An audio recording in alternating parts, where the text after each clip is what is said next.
ನಮಸ್ಕಾರ job news ವೀಕ್ಷಕರೇ. KAS ಪೂರ್ವಭಾವಿ ಪರೀಕ್ಷೆಗೆ ಸಂಬಂಧಿಸಿದ ಹಾಗೆ ಬ್ರೇಕಿಂಗ್ ನ್ಯೂಸ್ ಒಂದು ಬಂದಿದೆ. ರಾಜ್ಯದ ಮುಖ್ಯಮಂತ್ರಿಗಳಾದ ಸನ್ಮಾನ್ಯ ಸಿದ್ದರಾಮಯ್ಯ ಅವರು ಕೆಎಎಸ್ ಪೂರ್ವಭಾವಿ ಪರೀಕ್ಷೆಯನ್ನ ಆಗಸ್ಟ್ 25ರಂದು ನಡೆಯಬೇಕಾಗಿದ್ದ ಕೆಎಎಸ್ ಪೂರ್ವಭಾವಿ ಪರೀಕ್ಷೆಯನ್ನ ಮುಂದೂಡುವ ಕುರಿತು ತಮ್ಮ ನಿಲುವು ಪ್ರಕಟಿಸಿದ್ದಾರೆ. ಅವರು ಕೆಪಿಎಸ್ಸಿಗೆ ಪರೀಕ್ಷೆಯನ್ನು ಮುಂದೂಡುವಂತೆ ಸಲಹೆ ನೀಡಿರುವುದಾಗಿ ಟ್ವಿಟರ್ನಲ್ಲಿ ತಿಳಿಸಿದ್ದಾರೆ. ಹೌದು ಸ್ನೇಹಿತರೆ, IBBS ಪರೀಕ್ಷೆ ನಡೆಯಲಿರುವುದರಿಂದ ಈ ಪರೀಕ್ಷೆಯನ್ನು ಆಗಸ್ಟ್ 25ರಂದು ನಡೆಯಬೇಕಾಗಿದ್ದ ಪೂರ್ವಭಾವಿ ಪರೀಕ್ಷೆಯನ್ನು ಮುಂದೂಡುವಂತೆ ಪೋಸ್ಟ್ಪೋನ್ ಮಾಡುವಂತೆ ಕೆಪಿಎಸ್ಸಿಗೆ ಅಂದ್ರೆ ಕರ್ನಾಟಕ ಲೋಕಸೇವಾ ಆಯೋಗಕ್ಕೆ ಸಲಹೆ ನೀಡಿರುವುದಾಗಿ ಅವರು ಟ್ವಿಟರ್ನಲ್ಲಿ ತಿಳಿಸಿದ್ದಾರೆ. ಹೌದು ಸ್ನೇಹಿತರೆ, ಕೇವಲ ಪೂರ್ವಭಾವಿ ಪರೀಕ್ಷೆಯನ್ನ ಮುಂದೂಡುವಂತೆ ಮಾತ್ರ ಸಲಹೆ ನೀಡಿಲ್ಲ, ಅದರ ಜೊತೆಯಲ್ಲಿ ಆಗಸ್ಟ್ 25ರಂದು ನಡೆಯಬೇಕಾಗಿದ್ದ ಪೂರ್ವಭಾವಿ ಪರೀಕ್ಷೆಯನ್ನ ಅದೇ ವಾರದಲ್ಲಿ ನಡೆಸುವಂತೆ ಕೂಡ ಅವರು ಸಲಹೆ ನೀಡಿದ್ದಾರೆ. ಇದಕ್ಕೆ ಕಾರಣವೇನೆಂದರೆ ಕೆಪಿಎಸ್ಯು ಈಗಾಗಲೇ ಪೂರ್ವಭಾವಿ ಪರೀಕ್ಷೆಯನ್ನು ನಡೆಸಲು ಸಿದ್ಧತೆ ನಡೆಸಿರುವುದರಿಂದ ಇದೇ ವಾರ ಪರೀಕ್ಷೆಯನ್ನು ನಡೆಸಿ ಎಂದು ಅವರು ಸಲಹೆ ನೀಡಿರುವುದಾಗಿ ಟ್ವಿಟರ್ನಲ್ಲಿ ತಿಳಿಸಿದ್ದಾರೆ. ಕೆಪಿಎಸ್ಯು ಸದ್ಯವೇ ಹೊಸ ದಿನಾಂಕವನ್ನ ಪ್ರಕಟಿಸಲಿದೆ ಎಂದು ಕೂಡ ಅವರು ಟ್ವಿಟರ್ನಲ್ಲಿ ಮಾಹಿತಿ ನೀಡಿದ್ದಾರೆ.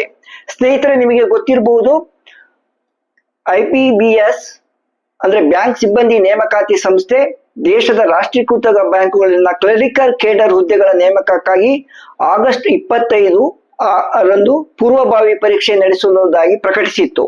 ಇದರಿಂದ ರಾಜ್ಯದಲ್ಲಿನ ಅಭ್ಯರ್ಥಿಗಳಿಗೆ ಎರಡು ಪರೀಕ್ಷೆಗಳು, ಒಂದು ಪೂರ್ವಭಾವಿ ಪರೀಕ್ಷೆ ಕೆಎಸ್ ನದ್ದು, ಇನ್ನೊಂದು ಬ್ಯಾಂಕ್ ಕ್ಲರಿಕಲ್ ಪೋಸ್ಟ್ ನ ಪೂರ್ವಭಾವಿ ಪರೀಕ್ಷೆ, ಎರಡು ಪರೀಕ್ಷೆಗಳು ನಿಗದಿಯಾಗಿದ್ದರಿಂದ ಗೊಂದಲ ಸೃಷ್ಟಿಯಾಗಿತ್ತು.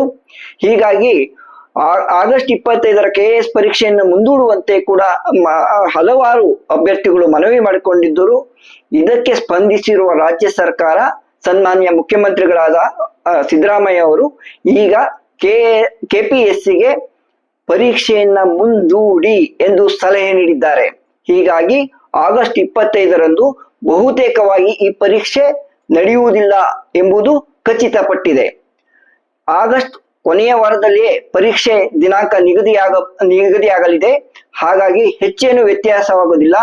ಕೆಎಸ್ ಪೂರ್ವಭಾವಿ ಪರೀಕ್ಷೆ ಬರೆಯುವ ಅಭ್ಯರ್ಥಿಗಳಿಗೆ ಈಗ IBBS ನಡೆಸುವ ಕ್ಲರಿಕಲ್ ಪೋಸ್ಟ್ ನ ಪೂರ್ವಭಾವಿ ಪರೀಕ್ಷೆಯನ್ನು ಬರೆಯುವ ಅವಕಾಶ ಲಭ್ಯವಾಗಿದೆ. ಸ್ನೇಹಿತರೆ, ಈ ಪರೀಕ್ಷೆಯನ್ನು ಮುಂದೂಡುವಂತೆ ಹಲವಾರು ಅಭ್ಯರ್ಥಿಗಳು ಈಗಾಗಲೇ ಸರ್ಕಾರಕ್ಕೆ ಮನವಿ ಸಲ್ಲಿಸಿದ್ರು. ರಾಜ್ಯದ ಮಾನ್ಯ ಸಚಿವರಾದ ಪ್ರಿಯಾಂಕಾ ಖರ್ಗೆ, ವಿಪಕ್ಷದ ಪ್ರಮುಖ ನಾಯಕರಾದ ಬಸವರಾಜಗೌಡ ಯತ್ನಾಳ್ ಸೇರಿದಂತೆ ಅನೇಕರು ಪರೀಕ್ಷೆಯನ್ನು ಮುಂದೂಡಿ ಎಂದು ಸರ್ಕಾರಕ್ಕೆ ಸಲಹೆ ಕೊಟ್ಟಿದ್ದರು. ಈಗ ರಾಜ್ಯದ ಮಾನ್ಯ ಮುಖ್ಯಮಂತ್ರಿಗಳು ಇದಕ್ಕೆಲ್ಲ ಸ್ಪಂದಿಸಿ ಪರೀಕ್ಷೆಯನ್ನ ಮುಂದೂಡುವಂತೆ ಕೆಪಿಎಸ್ಸಿಗೆ ಸಲಹೆ ನೀಡಿದ್ದಾರೆ.